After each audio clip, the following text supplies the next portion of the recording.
बिस्मिल्लाहिर्रहमानिर्रहीम। अस्सलाम वालेकुम नाज़रीन, मैं हूं डॉक्टर अली और आप देख रहे हैं मेरा फेसबुक और यूट्यूब चैनल। नाज़रीन, शरीफ ख़ानदान जो है वो पकड़ा गया है। मियाँ नवाज़ शरीफ की रंगरलियां मनाने की तमाम जो कथा है वो एक मारूफ सहाफ़ी ने खोल दी है।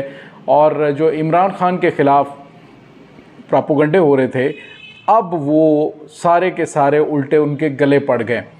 मियाँ नवाज़ शरीफ ने पाकिस्तान को किस अंदाज से भारत के साथ कंप्रोमाइज़ करने पे मजबूर किया। मियाँ साहब की जानिब से जो बयानात दिए जाते थे जो भारत की फेवर में और पाकिस्तान के ख़िलाफ़ जाते थे, वो आखिर कौन दिलवाता था। तो उस अजीम हस्ती का कच्चा चट्ठा खुल के सामने आ गया है। जबकि दूसरी जानिब परवेज़ रशीद सेनेटर साहब, उनका भी आज एक और चीज़ जो है वो सामने आ गई है। तो वीडियो की तफसील में जाने से पहले हमारे चैनल को सब्सक्राइब कर लीजिए और बेल आइकन को ज़रूर दबा दीजिएगा ताकि हमारी आने वाली वीडियोस सबसे पहले आप तक पहुंचती रहें। नाज़रीन, ये अलमिया है या फिर आप ये कह लें कि पाकिस्तान की बदकिस्मती है कि पाकिस्तान पर जो मुसल्लत हुक्मरान है ये हुक्मरान कहलाने के भी लायक नहीं है।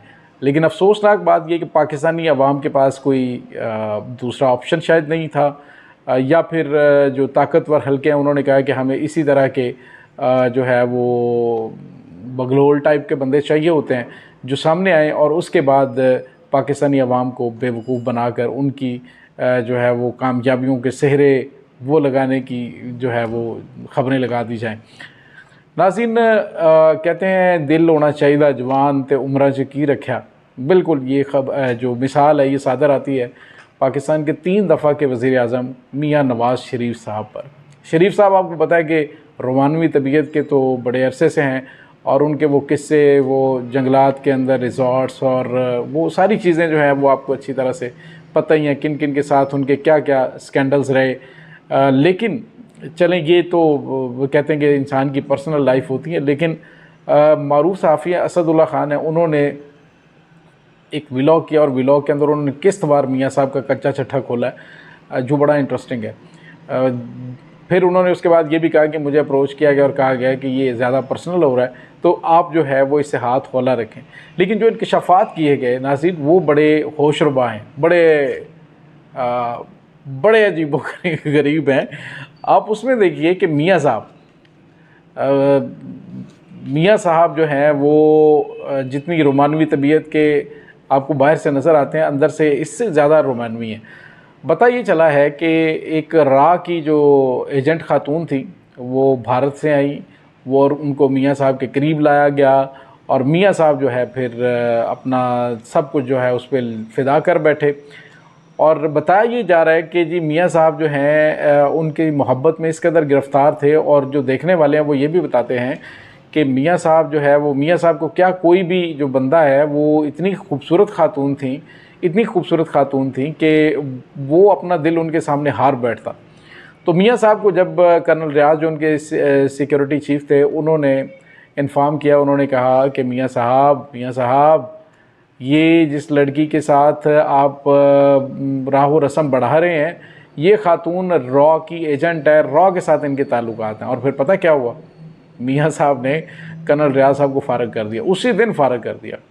तो जो तजिया निगार हैं वो कहते हैं जी कि ये तो कुछ भी नहीं, जितनी वो हसीन खातून थी, जितनी वो खूबसूरत खातून थी, उससे तो ये पता चलता है कि कर्नल रियाज को अगर सिर्फ नौकरी से फ़ारग किया था तो मियाँ साहब ने बड़ी रियायत की थी उनके साथ।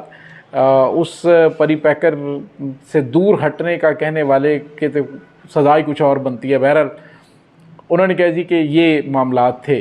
और नाज़रीन, उसके बाद एक और ख़बर आई जी कि मियाँ साहब जो हैं एक दफ़ा तुर्की के सदर पाकिस्तान चाइना के दौरे पे जा रहे थे। उन्होंने कहा कि जी कि रास्ते में मैं रुकूंगा पाकिस्तान, और 2 घंटे का वो पाकिस्तान में स्टे था उनका। कराची में वो उतरे थे तो मियाँ साहब उन्हें वेलकम करने के लिए वहाँ पे पहुँचे। तो जब वो वहाँ गए तो पीछे से उस खातून का जो है वो फ़ोन गया।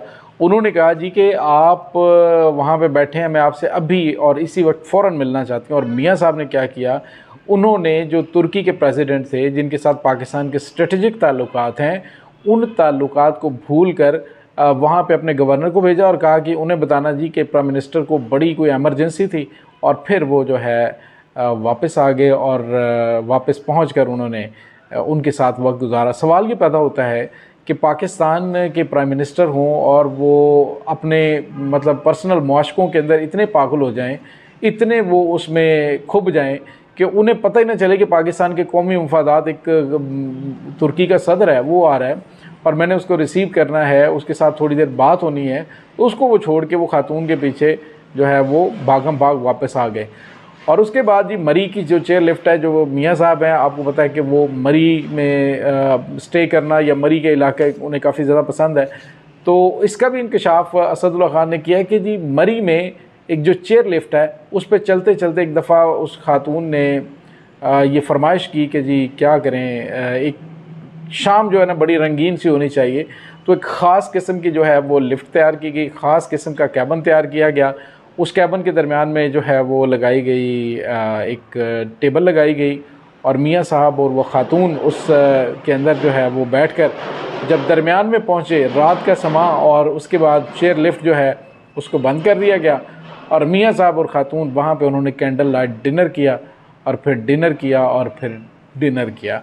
बहरहाल इसके बाद तारीख़ खामोश है और मियाँ साहब के ये जो तमाम मामलात हैं इसके हवाले से ये पता चलता है कि उस खातून ने एक सोचे समझे मंसूबे के तहत मियाँ नवाज़ शरीफ को मुमकिना तौर पे, क्योंकि रॉ के साथ उसका ताल्लुक़ था, तो मुमकिना तौर पे उसने मियाँ साहब को मिलने नहीं दिया था तुर्की के सदर से और उन्होंने उनको वापस बुला लिया। अब नाज़रीन कुछ और ख़बरें भी आ रही हैं।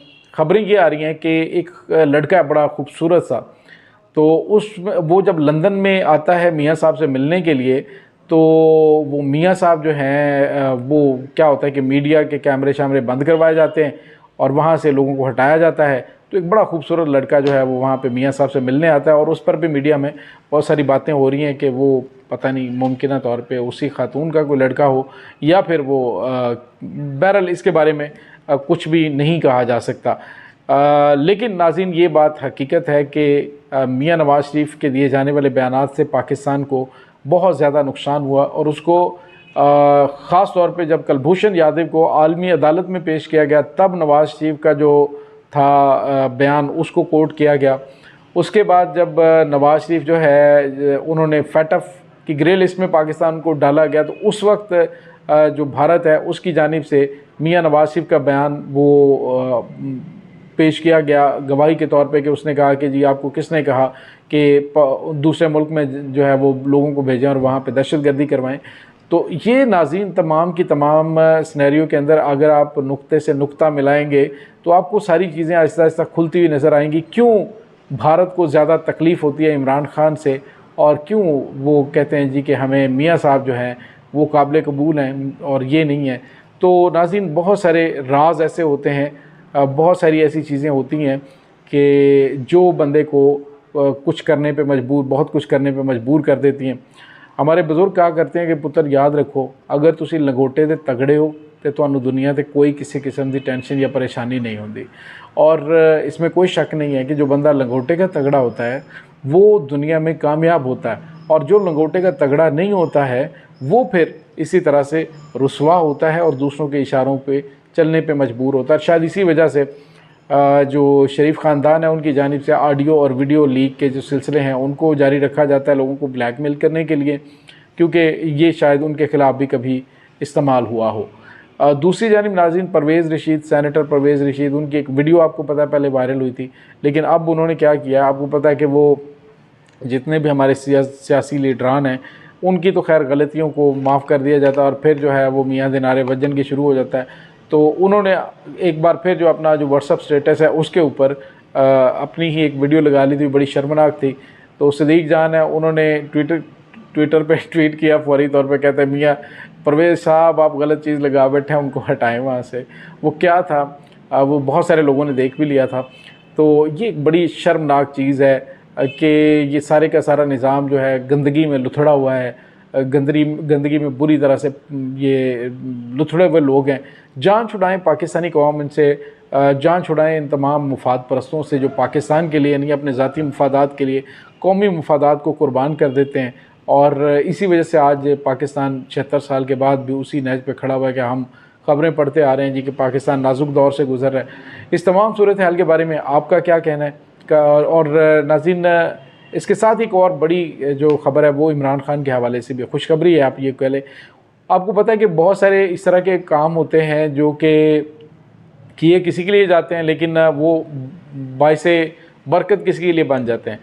इमरान खान को जिस तरह से साइफ़र केस में फंसाया गया है और उनके प्रिंसिपल सेक्रेटरी उस वक्त के आज़म खान जो हैं, उनका जो बयान लिया गया, उस बयान के हवाले से जो उन्होंने हुदैबिया पेपर मिल्स का जो केस था, यानी उस केस को बंद करने के लिए जस्टिस काजी फायज़ ईसा जो आज पाकिस्तान के सुप्रीम कोर्ट के इस वक्त चीफ़ हैं, उन्होंने उस वक्त एक बयान दिया था कि मुल्ज़िम के मौजूदगी के अंदर, मुल्ज़िम की मौजूदगी के बगैर दिया गया जो बयान है वो काबिल कबूल नहीं है। और उसके बाद हुदैबिया पेपर मिल्स का जो केस था वो फिर उन्होंने क्लोज़ किया और अब वही चीज़ जो है इमरान खान के लिए मुमद्दद साबित होने जा रही है। आज़म खान जो उनके प्रिंसिपल सेक्रेटरी से दबाव डालकर या फिर उनको लिखा हुआ कंटेंट देकर जिस तरह से भी जो बयान दिलवाया गया, अब जब उनके रूबरू बयान दिया जाएगा तो यकीनन उसके अंदर बहुत सारे सिक्कम आएंगे, बहुत सारी जो है वो कमियां रह जाती हैं, तो उसको इमरान खान के वकील जो है वो इस्तेमाल कर सकते हैं एविडेंस के तौर पे और इमरान खान को रिलीफ मिल सकता है इस पूरे केस के अंदर। नाज़रीन, इस तमाम सूरत हाल के बारे में आपका क्या कहना है? कमेंट सेक्शन में अपने ख्यालात का इजहार ज़रूर करें। इसके साथ ही डॉक्टर अली को इजाज़त दीजिए। अल्लाह वारिस।